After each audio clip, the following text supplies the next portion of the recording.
Si ton iPhone est bloqué sur le message iPhone désactivé se connecter à iTunes, tu es dans la bonne vidéo. Salut à tous, c'est Milas, j'espère que vous allez bien. Comme tu as pu le voir dans l'introduction, si tu as un iPhone qui est bloqué sur le message d'erreur iPhone désactivé se connecter à iTunes, je vais te montrer 3 solutions qui vont te permettre de les réactiver assez facilement. Mais avant cela, n'hésite pas à liker la vidéo, la partager avec vos amis, de vous abonner à la chaîne si ce n'est pas le cas et activer la cloche pour être notifié de chaque nouvelle vidéo. Et sans tarder, on passe directement aux solutions. La première solution la plus évidente, c'est tout simplement d'activer votre iPhone grâce à iTunes. Pour se faire connecter votre iPhone à iTunes, puis mettez-le en mode Recovery.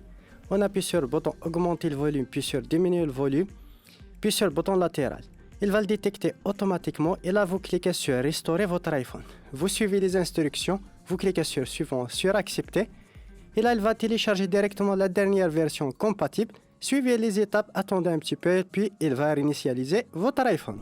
La deuxième solution va utiliser iCloud pour activer votre iPhone. Si vous êtes toujours connecté sur iCloud sur votre PC par exemple, je te montre tout ça sur mon écran. On va se connecter directement sur iCloud.com, on va descendre en bas, on va cliquer sur Localiser. Là, il va afficher tous les iPhones disponibles. On va choisir l'iPhone en question, puis on va cliquer sur Effacer l'iPhone ou bien effacer directement l'appareil.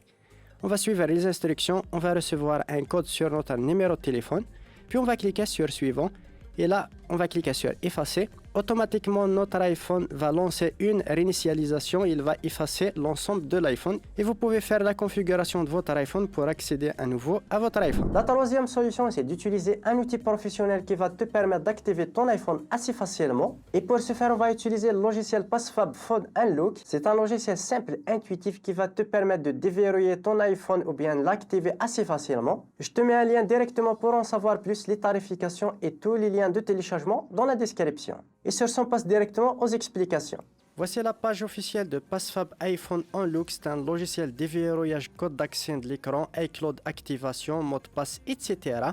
Vous avez toutes les informations qui concernent le logiciel dans la page. Je vais mettre le lien dans la description. Ce qui concerne le prix d'un mois, un an, licence à vie, je vous suggère directement de passer à la licence à vie puisque la différence est petite et vous avez l'accès à 5 appareils plus des mises à jour à vie. Voici l'interface logicielle PassFab iPhone Unlock. Vous avez différentes options de déverrouillage d'écran iOS, suppression compte d'écran, déverrouillage identifiant Apple et contournement MDM. Pour notre cas, on va directement cliquer sur déverrouiller l'écran iOS. Il va nous demander de mettre notre iPhone mode DFU. Pour ce faire, appuyez sur augmenter le volume, puis sur diminuer le volume.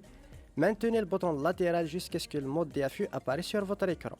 Là, il va vous demander de télécharger l'iOS dernière version compatible avec votre iPhone.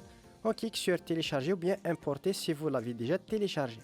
On attend le téléchargement, ça prend quelques minutes, tout dépend de votre connexion à Internet. Puis directement, il va commencer la suppression du code. L'opération peut prendre entre 5 à 10 minutes, soyez un petit peu patient.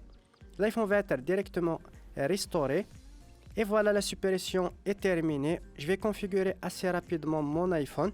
Comme tu peux le voir, sans avoir besoin du code d'accès, je vais créer un nouveau code. Je vais accéder à mon iPhone directement et comme tu peux le voir, j'ai accès à mon iPhone sans le code d'accès. J'ai mis un nouveau code comme tu peux le voir. Et maintenant, je peux configurer mon iPhone, que ce soit pour ajouter un identifiant Apple, un nouveau mot de passe ou bien directement le Face ID. C'est assez facile grâce au logiciel. Voilà, on arrive au terme de cette vidéo. J'espère qu'elle vous aura plu. N'hésite pas à t'abonner à la chaîne si ce n'est pas le cas. Activez la cloche pour être notifié de chaque nouvelle vidéo. Et sur ce, à une prochaine vidéo.